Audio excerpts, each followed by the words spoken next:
Dios los bendiga, hermanos. Buenas noches. Bienvenidos a su estudio bíblico semanal. Aquí estamos esperándoles que todos entren en línea. Estamos ansiosos por empezar el estudio continuar el estudio de Apocalipsis. Así es que vamos a empezar con una oración. Vamos a darle gracias al Señor. Padre amado, venimos a ti, Señor Santo, para darte gracias, para honrarte por quien tú eres, para alabarte, Señor, por ser nuestro Dios, nuestro Creador, nuestro Salvador. Y Señor, estamos en esta noche aquí, Señor, sabiendo que tú estás presente, sabiendo que tú, Señor, necesitas ser adorado. Y Señor, queremos adorarte, Señor. Y queremos estudiar de tu palabra, queremos aprender de tu palabra y queremos aplicarla a nuestras vidas, Señor. Para ti, Señor, sea la gloria en el nombre de Cristo Jesús. Amén. Vamos a empezar con este canto que dice: grandes son tus maravillas. Switch the lights. That one.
Grandes las maravillas del Señor, y por eso es que adoramos al Señor, y por eso le alabamos. Y este canto dice: buenos alabar al Señor. Es un canto que tenemos rato no cantarlo, pero aún este canto tiene mucho contenido. Dice: buenos alabar al Señor tu nombre, darte honra, gloria y honor. Me acuerdo del hermano Hugo Méndez. Saludos, Dios te bendiga, cuando canto este canto.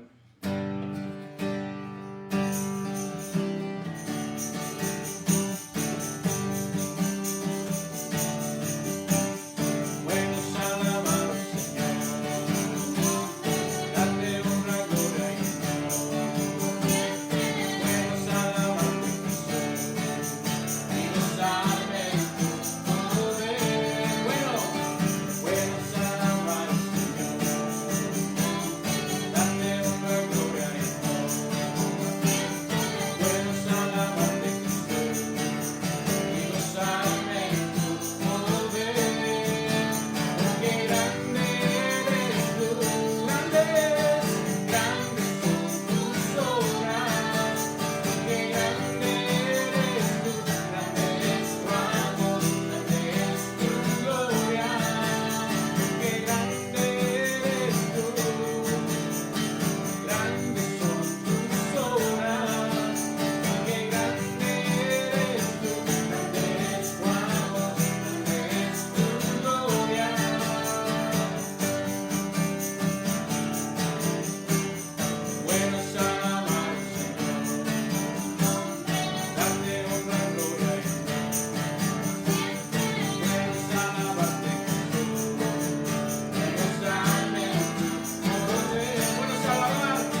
hermanos, este canto es hermoso y normalmente en este tiempo damos gracias, así que si usted quiere dar gracias, es tiempo para que usted deje su mensaje a través de Facebook Live, y si nos está viendo por YouTube, pues déjenos también ahí un mensaje, suscríbase a la página.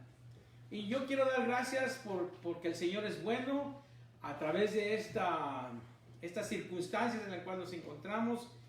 Dios ha obrado, Dios se ha mostrado, y más que nada le quiero adorar porque ya empieza a sanar a muchas personas que hemos estado orando. Por ejemplo, mi sobrina Brenda, que se encuentra en Pacoima, mi sobrino Chepo, que se encuentra en Desert Hot Springs, y seguimos orando por algunos que ya se están recuperando, pero aún estamos orando por ellos.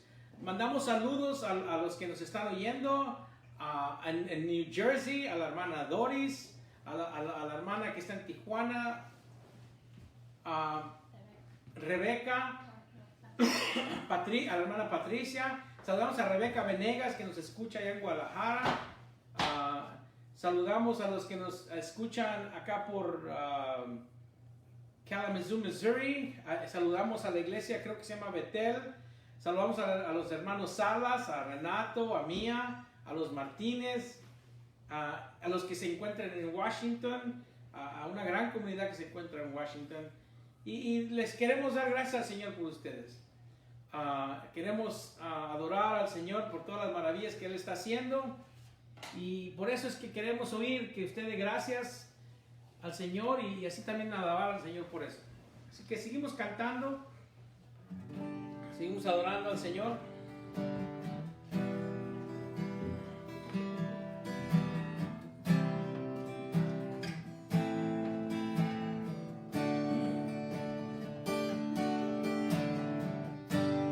Vengo a ti, guíame, santifícame en ti. Quiero andar en tu verdad. Tómame, abrázame, corazón hoy vuelvo a ti, solo a ti.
Padre, es a ti a quien venimos a adorar, a quien venimos a exaltar y a glorificar, porque eres el Rey de Reyes, el Señor de Señores. No hay nadie como tú, Señor. Tú que viniste, te dejaste tu trono, creaste todo el mundo, Señor. Tú, con tus manos, creaste todo el mundo. Y viendo el pecado del hombre, sabiendo que nos íbamos a la perdición, viniste y te hiciste hombre. Y fuiste a la cruz para morir por nuestros pecados. Y ahí, Señor, redimiéndonos de nuestros pecados. Te damos gracias, Señor, por eso, porque eres un Dios perfecto, un Dios santo, que mira la bajeza de nosotros y reaccionas, Señor, y reaccionaste ofreciéndote como holocausto, como sacrificio vivo para nosotros, para poder ser redimidos por tu gracia, por tu amor. Y cómo no exaltarte, cómo no adorarte, Señor. Y hoy, Señor, que seguimos con el estudio de Apocalipsis, empezando este capítulo 2, leyendo las cartas que tú personalmente le dictas a Juan el apóstol para que las lleve a estas 7 iglesias en Asia Menor. Señor, te pedimos que como iglesia podamos escuchar de estas cartas para que nosotros también escuchemos tus consejos, para que podamos, Señor, escuchar la palabra que tú tienes para cada uno de nosotros. Bendice este tiempo, bendice a los que nos oyen, bendice, Señor, a aquellos que están enfermos, que estás en el proceso de sanarlos. Y, Señor, gracias por sanar a aquellos que has sanado. Y te pido por la nación, Señor, que poco a poco podamos regresar a la normalidad y que podamos regresar a trabajar, el país entero que pueda regresar a trabajar a la función.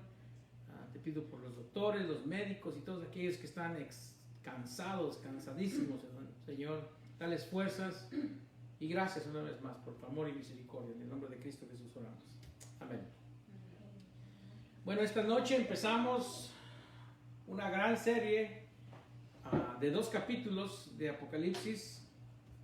Así de que póngase su cinturón, porque hoy empieza la primera carta a estas 7 iglesias que se encuentran en el capítulo 2 y capítulo 3. Y vamos a ver en la parte del presente de Apocalipsis. Hemos estado estudiando la visión que tuvo Juan en el capítulo 1 y vimos cómo el Señor Jesús se movía entre la iglesia. Hermanos, el Señor Jesús se mueve entre la iglesia y Él está viendo la necesidad, está viendo qué es lo que nos falta, dónde flaqueamos, y también ve nuestras fuerzas, dónde estamos fuertes, porque Él quiere suplir para la iglesia. Y esta noche empezamos con las cartas a las 7 iglesias en los capítulos 2 y 3. Hoy empezamos la carta de Éfeso. Esta carta es reconocida por la frase en el versículo 4. Podemos llamar a esta iglesia la iglesia que ha dejado su primer amor. Ahora fíjese, le voy a leer el versículo 4 del capítulo 2. Dice: pero tengo contra ti que has dejado tu primer amor. No un buen título para ser reconocido, no un buen apodo para ser reconocido. Ahora, no necesariamente en total dejó el amor, pero lo suficiente para que se categorizase de esa manera. Al leer esta carta de Éfeso, nos vamos a dar cuenta que el amor de esta iglesia se fue enfriando en las vidas de los creyentes.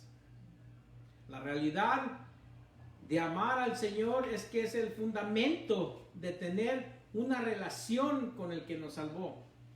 Nosotros amamos al Señor porque Él nos amó primero. Y amamos porque nos salvó, porque nos sacó de donde estábamos. Ahora, solo para ver un poco el tema, veamos Mateo 10. Mateo 10, 37 y 38 dice: el que ama a padre o madre más que a mí, no es digno de mí. El que ama a hijo o hija más que a mí, no es digno de mí. Este es Jesús hablando. Y el que no toma su cruz y sigue en pos de mí, no es digno de mí. En otras palabras, para ser digno del Señor, debemos llamarle al punto de tomar nuestra cruz, que significa morir, si es necesario, por ese amor.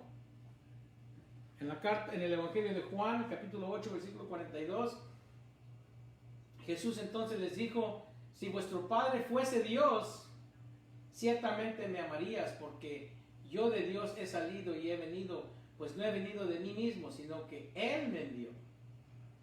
Y aquí nota Jesús: si vuestro Padre fuese Dios, ciertamente me amarías, a Jesús. Y esta es una declaración, hermanos, tremenda. Si Dios es nuestro Padre, amaremos al Hijo. Conocer a Dios y ser un cristiano quiere decir que amamos al Señor Jesús. Ahora en Juan 14, 21 dice: el que tiene mis mandamientos y los guarda, ese es el que me ama. Y el que me ama será amado por mí. Por mi Padre, perdón. Y yo le amaré y me manifestaré a él. Aquí vemos la relación que tenemos como cristianos. Dios nos ama, nosotros amamos a Dios. Y por esta razón guardamos sus mandamientos.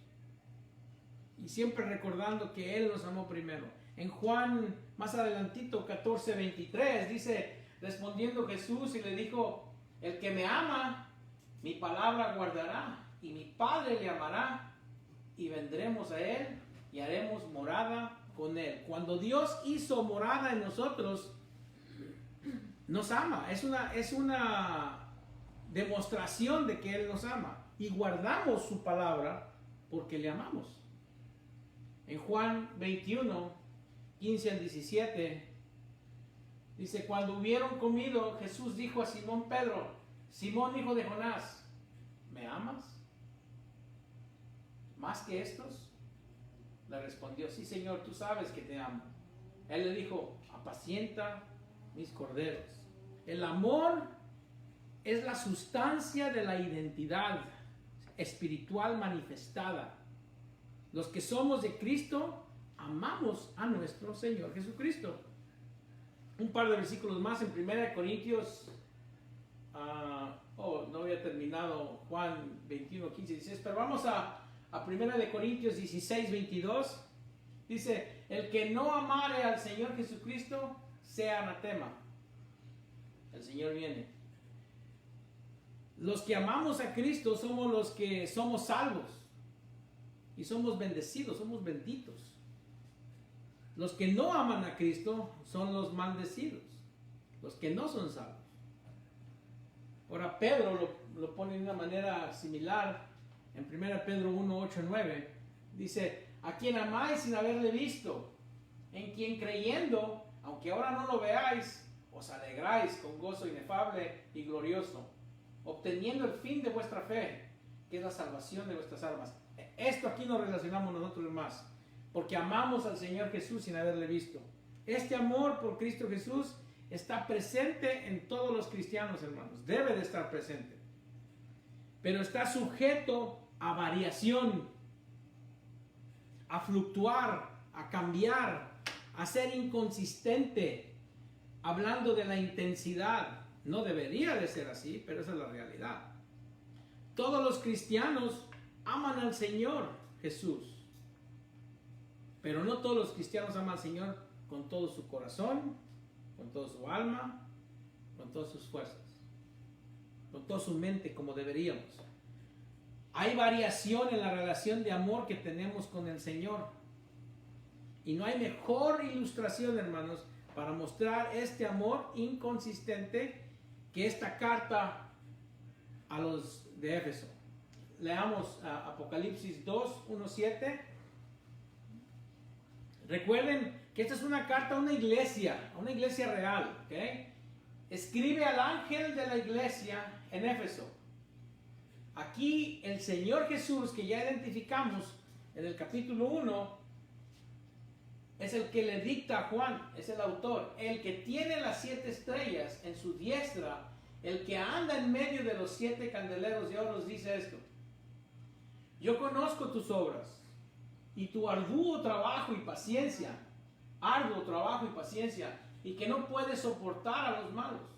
Y has probado a los que se dicen ser apóstoles y no lo son, y los has hallado mentirosos, y has sufrido y has tenido paciencia, y has trabajado arduamente por amor de mi nombre, y no has desmayado. Pero tengo contra ti que has dejado tu primer amor. Recuerda, por tanto, de dónde has caído, y arrepiéntete y haz las primeras obras, pues si no, vendré pronto a ti y quitaré tu candelero de su lugar si no te hubieres arrepentido.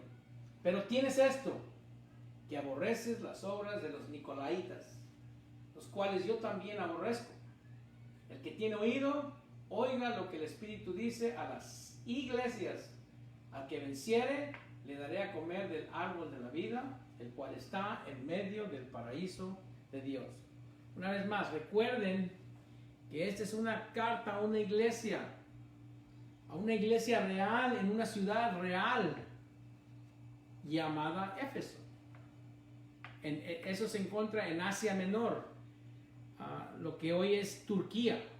Y quiero que también recuerden que cuando veamos estas cartas a estas 7 iglesias, en estos 2 capítulos en Apocalipsis, estamos hablando de iglesias reales que existieron, iglesias de la historia, y que el Señor les está escribiendo a esas iglesias que aplica a esta iglesia, a tu iglesia donde vas, y que aplica más que nada a esa iglesia en Éfeso en ese periodo de tiempo. Pero también no tan solo son iglesias de la historia, sino que son iglesias, una palabra nueva que aprendí es perenne.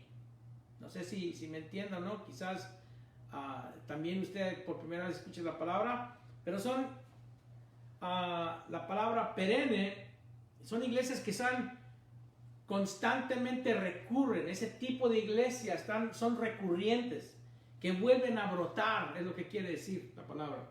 Son iglesias recurrentes. Cada de estas iglesias son iglesias diferentes. Las 7 iglesias que vamos a estudiar,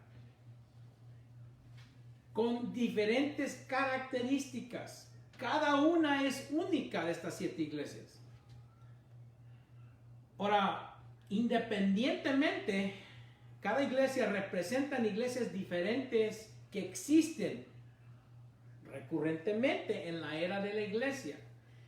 Quizás Éfeso pueda representar nuestra iglesia, ¿verdad? Estamos tratando con iglesias reales, hermanos. Estamos hablando de iglesias reales y estamos tratando con problemas recurrentes que siguen brotando en las iglesias de hoy y como pasaban en la iglesia de ese tiempo. La iglesia de Éfeso es caracterizada como una que perdió su amor por Cristo. Así, hoy en día, habrá iglesias que se han enfriado para el amor a Cristo. 5 de estas 7 iglesias que vamos a hablar tienen una mezcla de cosas buenas con cosas malas. Tampoco no es raro que las iglesias de hoy en día tengan este tipo de características, donde tienen una mezcla de cosas buenas y cosas malas. Otra cosa que vemos, con la excepción de 2 iglesias, que no hay un mal mencionado en ellas, la iglesia de Esmirna y la iglesia de Filadelfia, estoy hablando, que aparentemente son iglesias que no tienen nada en contra, estas 2. Las otras 5 iglesias van en decadencia, van empeorando. Vamos a ver iglesias que se enfriaron en amor, hasta iglesias que son apóstatas, que se convirtieron en apóstatas. Lo que vamos a aprender aquí es revelante al día a todas las iglesias cristianas por todos los tiempos.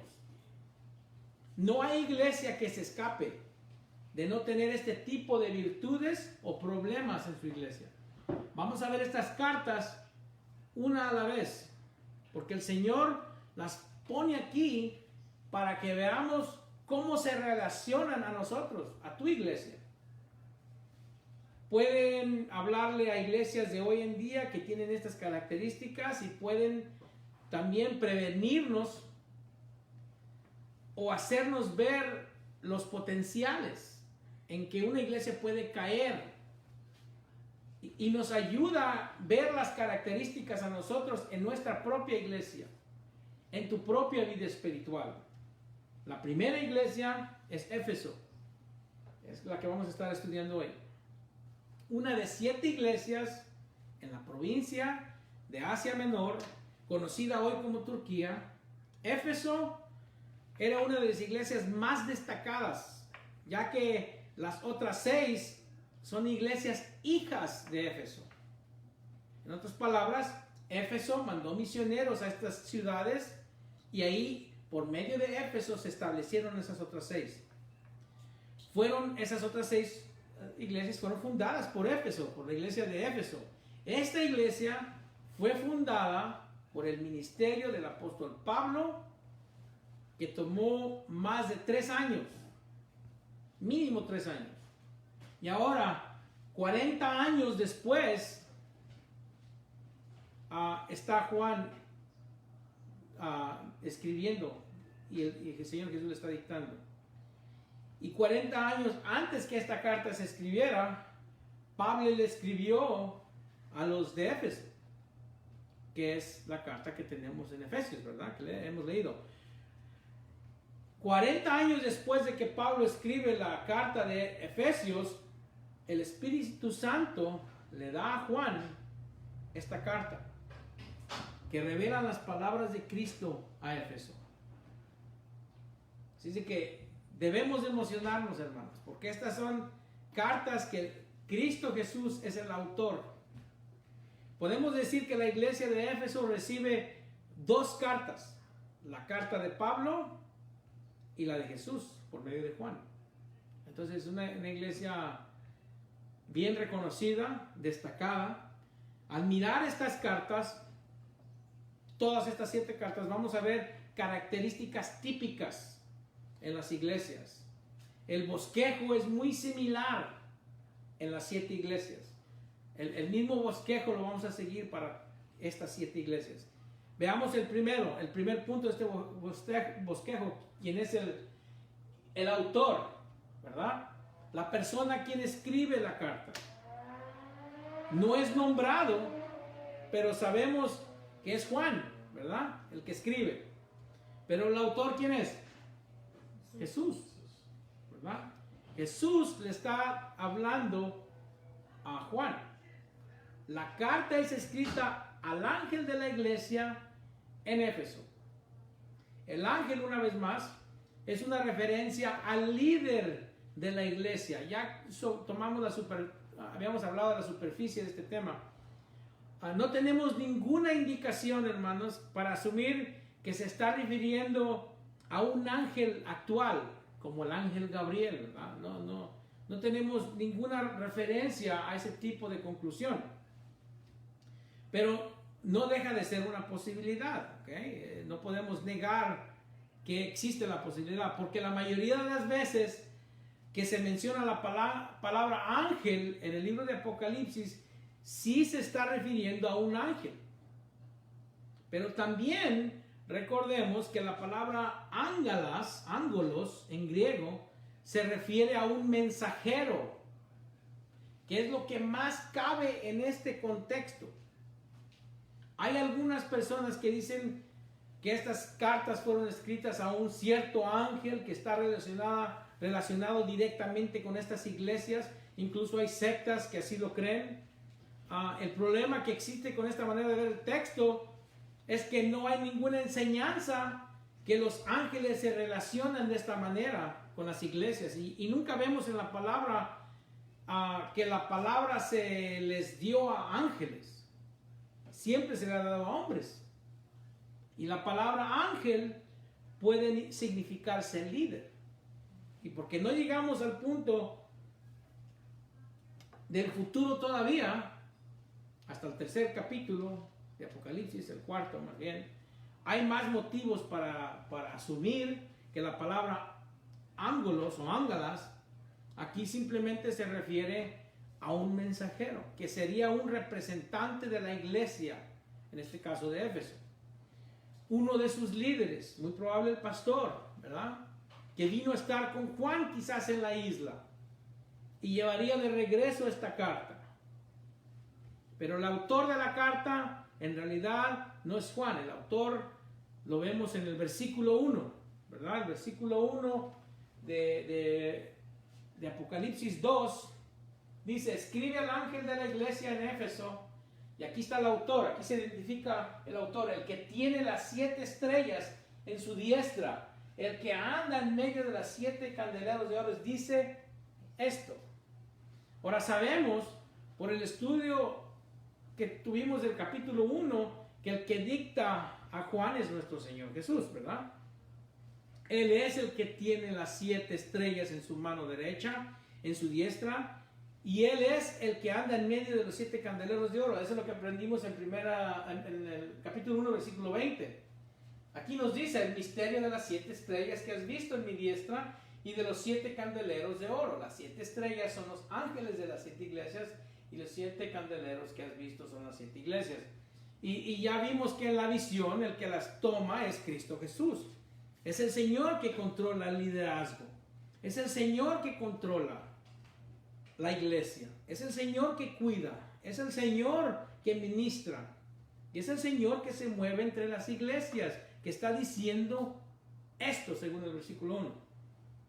Ahora, es increíble notar, hermanos, que si estudiamos la visión, como nosotros ya lo hemos hecho, y si usted quiere puede regresar al libro de Apocalipsis, puede entrar a YouTube, ver los videos pasados, o en su Facebook puede entrar a la página de Facebook de la iglesia, puede ver los estudios que hemos dado a este tema. Y si hay clases que no todavía hemos grabado, y si usted está interesado en las notas, mándeme su correo electrónico y yo le mando todas mis notas que hemos visto el libro de Apocalipsis. Una hermana en carpintería, se llama, California, la hermana Hilda, ella me pidió todo el estudio, le mandé todo el estudio con mis notas. Pero es increíble notar que si estudiamos la visión, como ya lo hicimos, veamos que las características de Cristo en esta visión del capítulo 1 se usan para identificar al autor de estas cartas. La carta de Éfeso, la carta que se le escribió a Éfeso, vemos en el versículo 1 que acabamos de leer, en el versículo 20 del capítulo 1 dice: el misterio de las 7 estrellas que has visto en mi diestra y de los 7 candeleros de oro. Las 7 estrellas son los ángeles de las 7 iglesias y los 7 candeleros que has visto son las 7 iglesias. En esa visión ya vimos que es Jesús el que las toma. En la iglesia de Esmirna, cuando lleguemos a esa carta, en el versículo 8 dice: y escribe al ángel de la iglesia en Esmirna, el primero y el postrero, el que estuvo muerto y vivo, dice esto. Esto ya lo vimos en el versículo 18 del capítulo 1. El versículo 18 del capítulo 1 dice: y el que vivo y estuve muerto, mas he aquí que vivo por los siglos de los siglos. Amén. Y tengo las llaves de la muerte y del Hades. En cada iglesia vamos a ver que el autor se identifica con estas características. En la iglesia de Pérgamo, vamos a ver en el capítulo 12, del capítulo 2, versículo 12, dice: y escribe el ángel de la iglesia en Pérgamo, el que tiene la espada aguda de 2 filos, dice esto. Es lo mismo que vimos en el capítulo 1, versículo 16. Tenía en su diestra 7 estrellas, de su boca salía una espada aguda de 2 filos, y su rostro era como el sol cuando resplandece en su fuerza. Cuando vemos la iglesia en Tiatira, el versículo 18 del capítulo 2 dice: y escribe al ángel de la iglesia en Tiatira, el Hijo de Dios, el que tiene ojos como llama de fuego y pies semejantes al bronce bruñido, dice esto. Esto es cuando él escribe a la iglesia de Tiatira. Esta identificación la vimos en el versículo 15 del capítulo 1 ya. Y sus pies semejantes al bronce bruñido, refulgente como en un horno, y su voz como estruendo de muchas aguas. A la iglesia de Sardis, en el capítulo 3, versículo 1, dice: escribe el ángel de la iglesia en Sardis, el que tiene los 7 espíritus de Dios y las 7 estrellas, dice esto. Esto ya lo aprendimos en el capítulo 1, versículo 16. Tenía en sus dientes 7 estrellas, de su boca salía una espada aguda de 2 filos, y su rostro era como el sol cuando resplandece en su fuerza. Bueno, como podemos ver la descripción de Cristo en el capítulo 1, se llevan a estas cartas con el propósito de identificar a Cristo, el que vimos en el capítulo 1, como el que se mueve entre la iglesia. Cuando se dirige a la iglesia de Filadelfia, en el versículo 7 del capítulo 3, dice: escribe al ángel de la iglesia en Filadelfia. Esto dice el santo, el verdadero, el que tiene la llave de David, el que abre y ninguno cierra, y cierra y ninguno abre.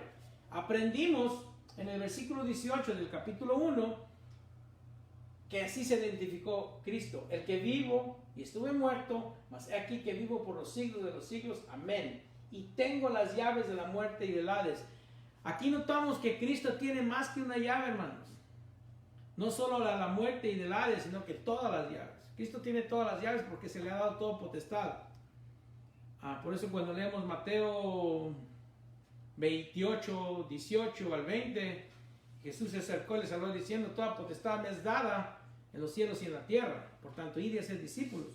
Entonces toda potestad se les dada, y eso lo vemos cuando Él tiene todas las llaves. La identificación del autor es solo para reiterar al que ya vimos en la visión del capítulo 1, que es el Señor Jesucristo.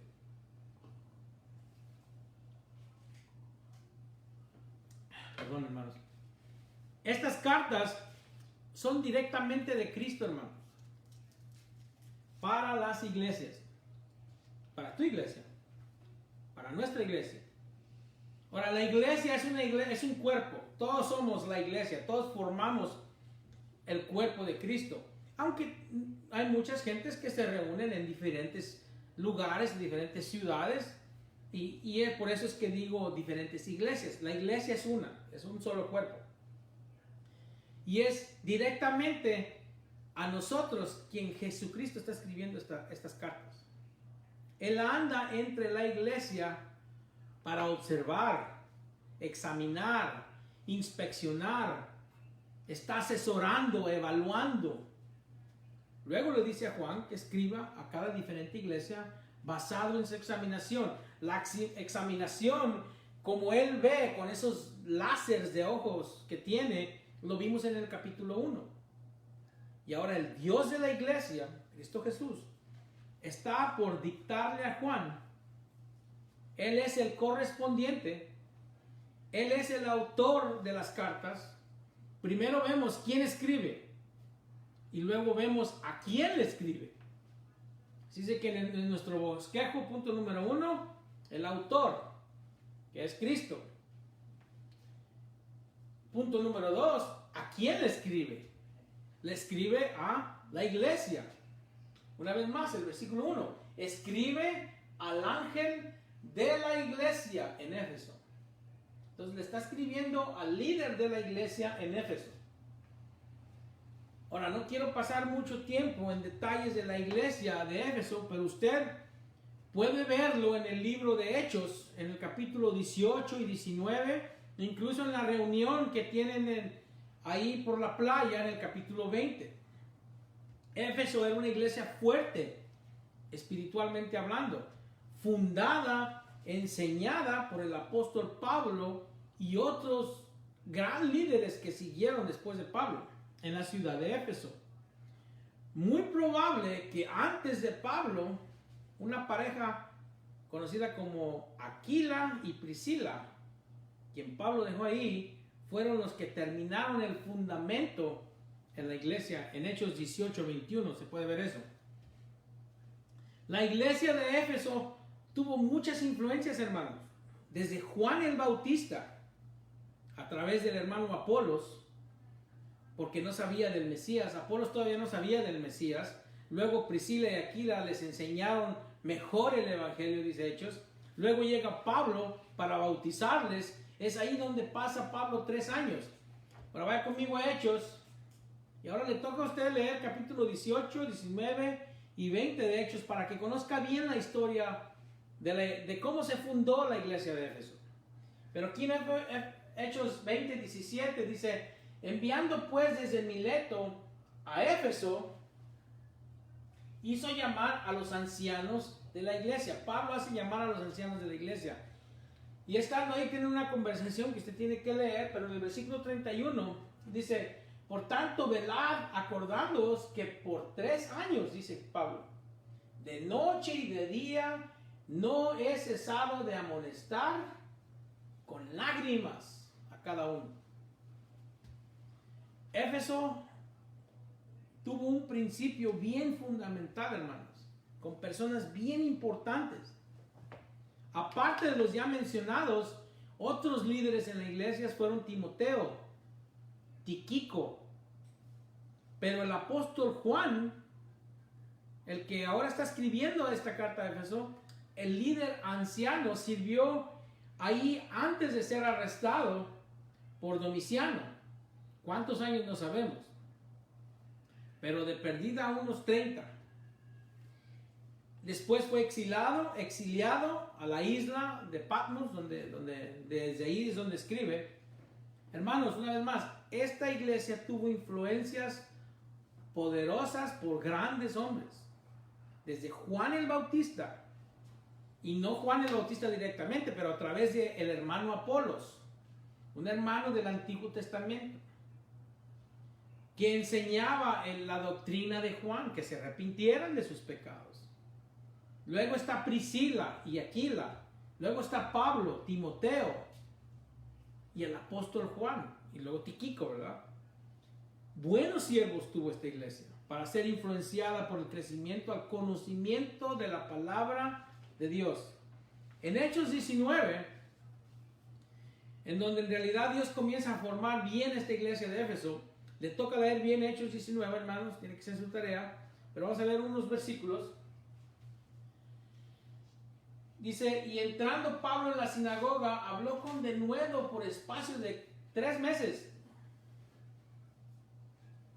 discutiendo y persuadiendo acerca del reino de Dios, pero endureciéndose algunos y no creyendo o maldiciendo el camino.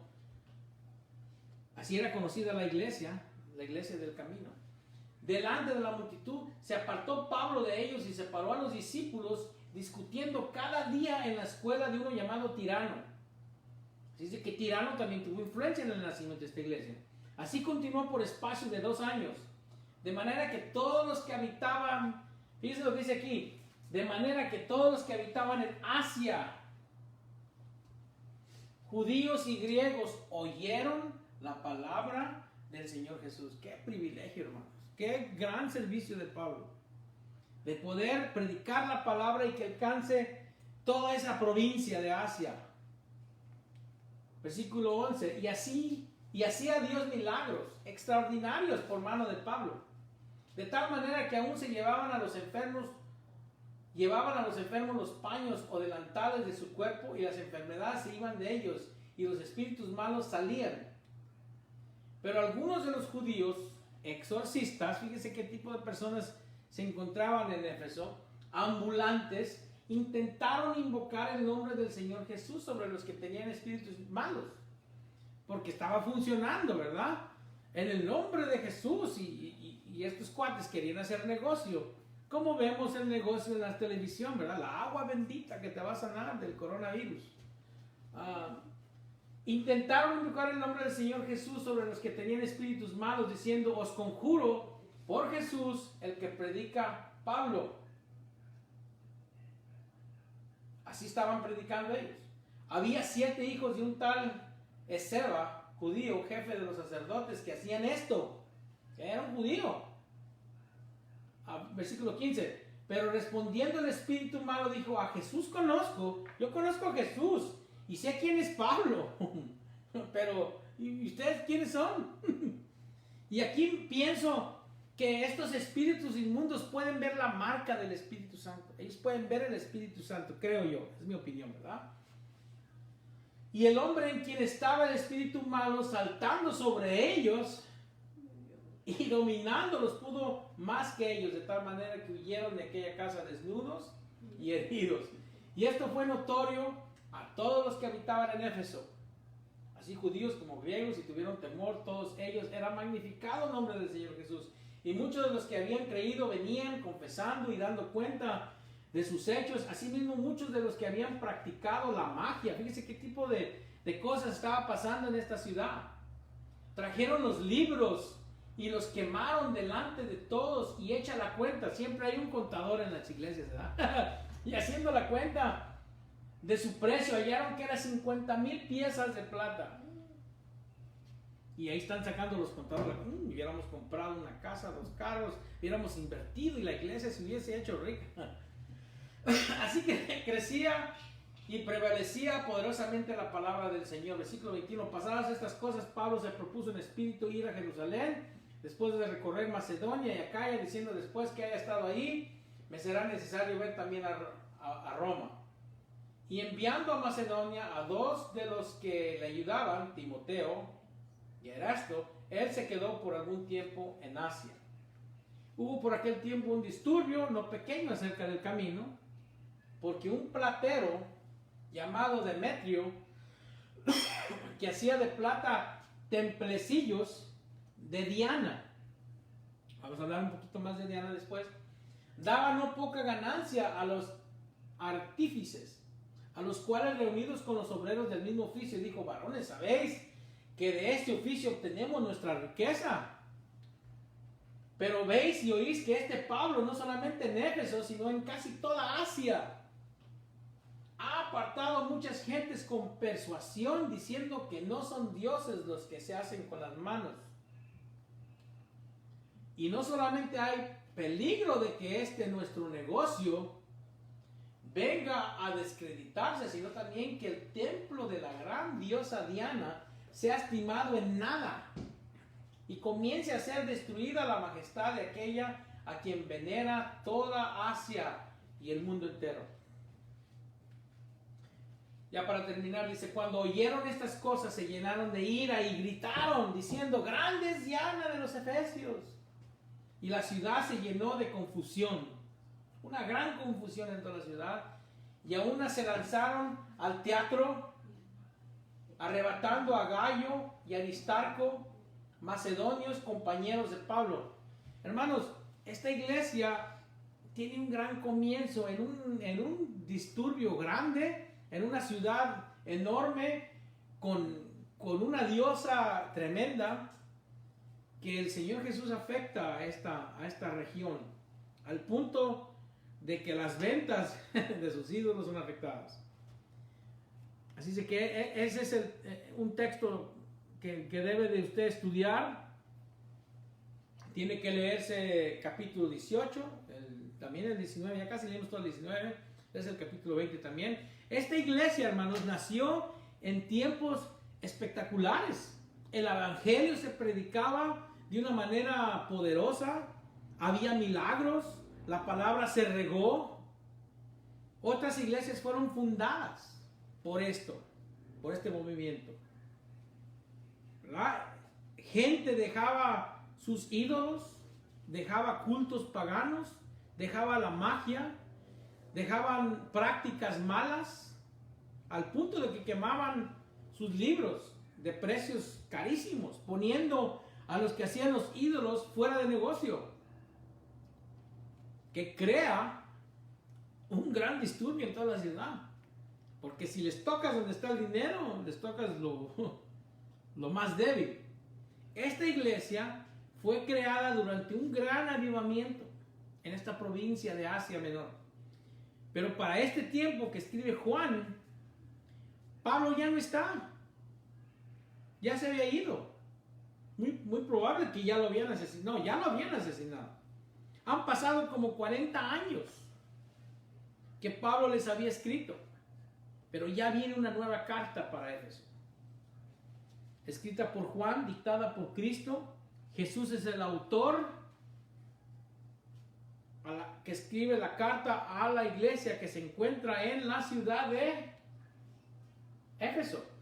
Tenemos que el bosquejo va a tratar del autor, de a quién se le escribe Vamos a hablar un poco de la ciudad a quien se describe, y la ciudad es Éfeso. Ahora, aunque Pérgamo es la capital de la provincia de Asia Menor, y ya estudiaremos más de Pérgamo, quizás para el mes que entra, si Dios quiere. Pérgamo es la capital de esta provincia, pero Éfeso era la ciudad más grande, más destacada. Ahora, un escritor romano contemporáneo la nombró Luminacia, la ciudad Luminacia, la luz de Asia, es lo que quería decir. Era prominente esta ciudad, era prominente por varias razones. Una razón, tenía el puerto más grande en la provincia, donde era el centro comercial. De ahí, de este puerto, salían y entraban bienes, productos, se hacían las transacciones aquí. Éfeso era el metrópolis de la provincia, por su puerto, pero también otra cosa que tenía Éfeso era un río muy importante llamado Caister, que se desembocaba en ese puerto, o más bien esa agua la aprovecharon para crear este río, y crearon este río por un canal hecho por hombres que le daba acceso más cercano a la ciudad, o sea, era un centro comercial. Otra cosa que tenía también Éfeso, había 4 caminos que salían de Éfeso, importantes. Uno venía del norte de Pérgamo y Esmirna, otro del noroeste de Sardis y de Frigia, de Galacia, otro venía del sureste del río Eufrates, de Colosa, de la Odisea, otro venía del sur, del valle Meandre. Éfeso fue conocido como el centro de mercado para esa provincia de Asia, una ciudad muy importante en ese tiempo, hermanos. Años después, cuando llevaron mártires para aventarlos a la arena, al Coliseo en Roma, pasaban por Éfeso, por sus caminos, y sus caminos fueron conocidos como los caminos de los mártires. Ahora, su posición geográfica de Éfeso fue muy importante para esos tiempos. Políticamente hablando, era una ciudad libre. Eso quiere decir que se gobernaba a sí mismo. Roma decidió decir, ok, ustedes son lo suficientes para gobernarse a sí mismo, así es de que está bien, ustedes establezcan su gobierno y nosotros nada más nos vamos a dar un vistazo. ¿Qué quiere decir? Que no había soldados romanos en esa ciudad. Había muchos juegos, se jugaban en la ciudad juegos olímpicos, estoy refiriéndome a juegos olímpicos. Había competencias atléticos, había competencias de drama, había muchos teatros en la ciudad. Incluso cuando leímos este texto menciona teatros. Una ciudad con mucha cultura griega, hermanos. Ahora fíjense lo que dice 1 Corintios 16, versículo 19. Pero estaré en Éfeso, aquí está Pablo hablando en la carta de Corintios, estaré en Éfeso hasta Pentecostés, porque se me ha abierto puerta grande y eficaz, y muchos son los adversarios. Es muy probable que estaba esperando el mes de mayo, Pablo, porque en este mes empezaban los juegos y llegaban muchas personas de todo el mundo. Pablo lo miraba como una oportunidad para evangelizar, para regar la palabra. Esta puede que sea la razón por la cual Pablo quería quedarse en Éfeso, pero no tenemos más información de eso. Es solamente creemos que por esa razón se quedó ahí. Lo más importante para nosotros de la ciudad de Éfeso es la parte religiosa de Éfeso. Éfeso era el centro de adoración a la diosa Artemisa. Artemisa es un nombre griego. Los romanos la conocían como la diosa Diana. Muchas personas confunden, piensan que son dos diosas. No, los griegos la conocen como Artemisa, los romanos la reconocen como la diosa Diana. El lugar de adoración a Diana fue una de las 7 maravillas del mundo antiguo. Era un templo hermoso, hermanos. Hermoso, hecho de mármol persa.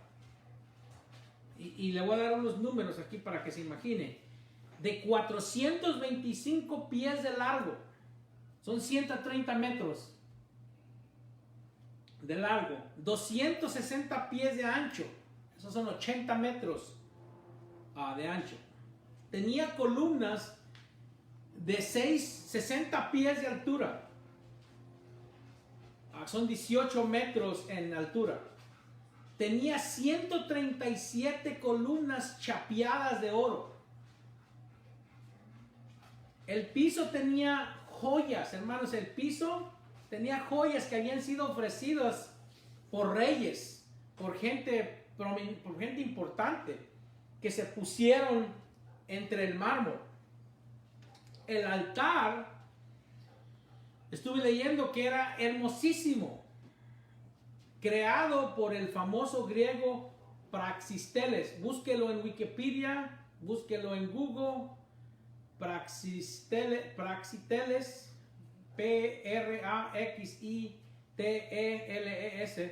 Este templo era un museo, hermanos. Tenía colecciones de todo el mundo. Era un santuario también para criminales. Bien interesante. Era también el banco del Mediterráneo. Muy conveniente para todos los que buscan refugiarse en un banco, ¿verdad? Los ricos aquí tenían sus tesoros en la parte interna del santuario. Era un lugar de mucha hermosura, pero también mucha confusión y caos. Tenían su buen negocio con la venta de dioses pequeños para que los pongas en tu cuello o en tu carro, o tu chariot más bien en ese tiempo, carro de guerra, creo que así se dice chariot. La Iglesia Católica Romana ha tomado su forma de adoración de aquí, hermanos. No de la iglesia primitiva, sino de aquí, de esto que estamos estudiando, de la historia de la adoración romana pagana, tristemente.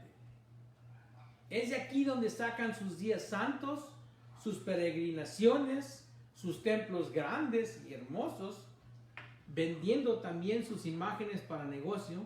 Es de aquí donde nace este templo de idolatría. La idolatría vendida a gran producción. Los dioses que ahora nombran santos. Ahora, la adoración a Diana era algo que no les puedo describir muy con mis palabras, pero voy a intentarlo. El ídolo, porque cuando pensamos en la diosa Diana, incluso si lo buscas en Google, te va a dar una persona que parece modelo contemporáneo, que parece una actriz de una telenovela o de una película, pero no, el ídolo de Diana, y esta es otra cosa, el nombre griego te da a entender que es un dios masculino. El nombre romano te da a entender que es una mujer. Y aquí crea Satanás una confusión entre sexos, pero eso es otro tema. Pero la adoración era algo increíble, indecible, que no se puede, yo no lo puedo describir. El ídolo es como una vaca fea, negra, como búfalo, que le cuelgan senos. No era una modelo, hermano, contemporánea, que parece estrella de cine. Era una bestia horrible, este ídolo, que supuestamente amamantaba a sus fieles para darles vida espiritual. Pero su adoración es peor, hermanos. Había eunucos. Para los que no saben qué es un eunuco, son hombres que fueron seleccionados para ser castrados con el propósito de servir a este dios o diosa Había miles de sacerdotisas, que en realidad no eran nada más que prostitutas, que dirigían al adorador, a la persona que fue a adorar, a través de orgías, levantándolo a que adorara a otras deidades. Había heraldos, había gente predicando que proclamaban, había cantantes, había músicos tocando flautas con danzantes alrededor. Imagínense el caos en este circo que nombran iglesia. Por un lado, gente haciendo sus transacciones, sus transacciones, criminales buscando santuario, gente observando artefactos de museo, música, prostitución, comidas, festivales, y toda esta histeria se convertía en una experiencia pagana sexual. Eso es lo que esa era la adoración que se le estaba dando a Diana. Esta ciudad, hermanos, era un desastre, espiritualmente hablando, por el paganismo que se practicaba. Y en medio de todo esto, había un grupo, una iglesia, que se convirtió hasta cierto punto en la verruga de la ciudad, el estorbo de la ciudad, de esta gran ciudad de Éfeso. Por esta razón la persecución se hizo al instante. Todavía ni se formaba la iglesia cuando ya empieza la persecución. La predicación de Cristo Jesús había afectado la adoración a Diana, afectó la venta de ídolos, tanto que es lo que inicia el disturbio en Hechos 19 que acabamos de leer. Este es el principio de esa pequeña congregación en Éfeso. Así es como empieza la iglesia en Éfeso. Por eso es que Dios mandó a Aquila, Priscila, Apolos, Pablo, Tíquico, Pablo y su grupo misionero, no nomás era Pablo, Tíquico, Timoteo y el apóstol Juan. Esta era una ciudad muy malvada, hermanos. Esto nos lleva a la cuarta consideración. Primero vimos el autor, vimos a quién escribe a Éfeso, ya hablamos de la ciudad, y ahora vamos a hablar de las comendaciones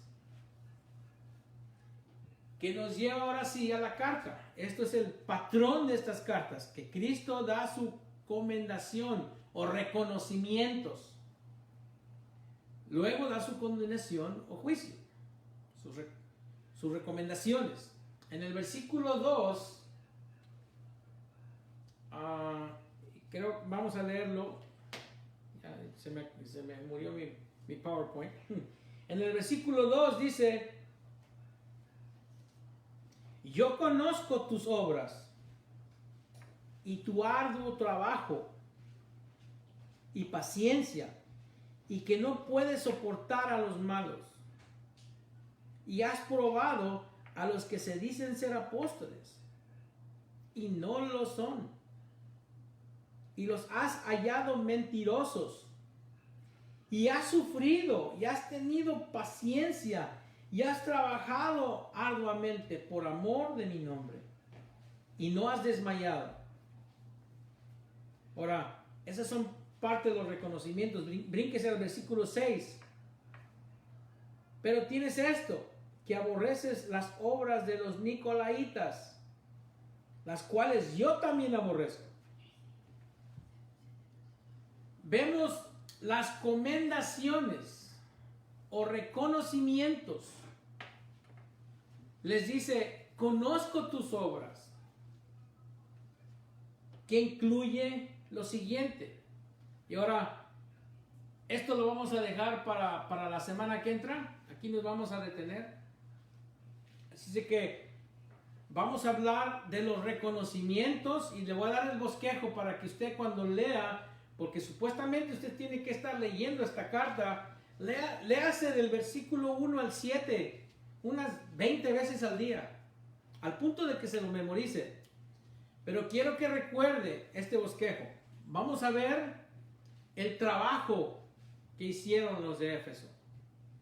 Vamos a ver cómo trabajaron. Vamos a ver su paciencia. Porque imagínense la paciencia que tienen que tener estos hermanos, que su iglesia se ha edificado, ha sido fundada en esta ciudad malvada. Vamos a ver cómo no pudieron soportar a los malos. Punto número 3. Punto número 4. Vamos a ver su discernimiento espiritual que tiene la iglesia. En el versículo 2 todavía. Vamos a ver su fidelidad en el versículo 3.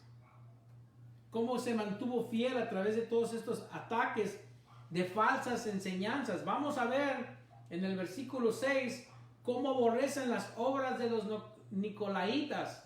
Y le dejo de tarea que estudie quiénes son los nicolaitas. Ahora le voy a dar un clue. La palabra nicolaita está compuesta por dos palabras griegas. Ese es su clue. Y el otro clue, calzado.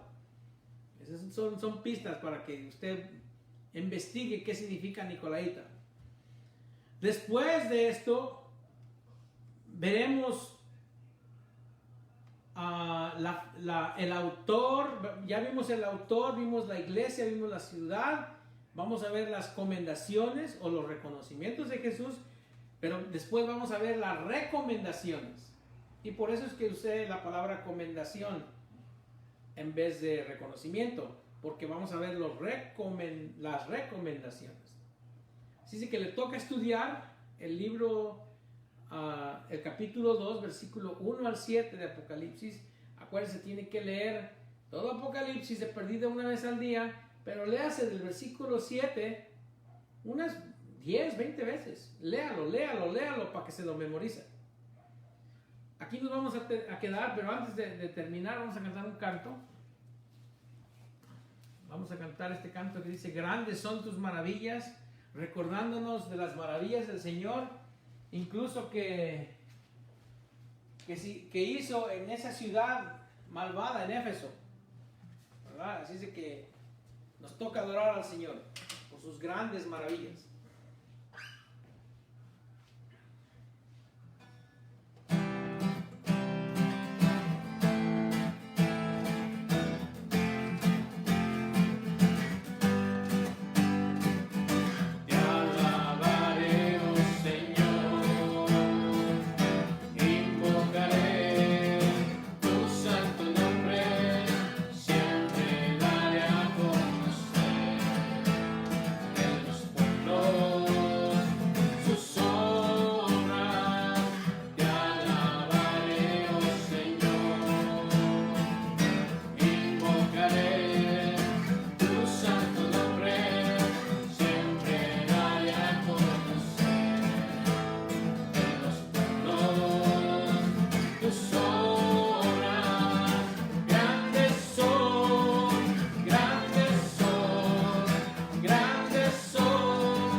Dios los bendiga, hermanos. Nos vemos la semana que entra. No se olvide de invitar a alguien a nuestra página de Facebook, a nuestro website, no website, pero la página de YouTube. Estamos como Iglesia Cristiana de Gracia en Murrieta, California. Suscríbase, déjenos mensaje y Dios los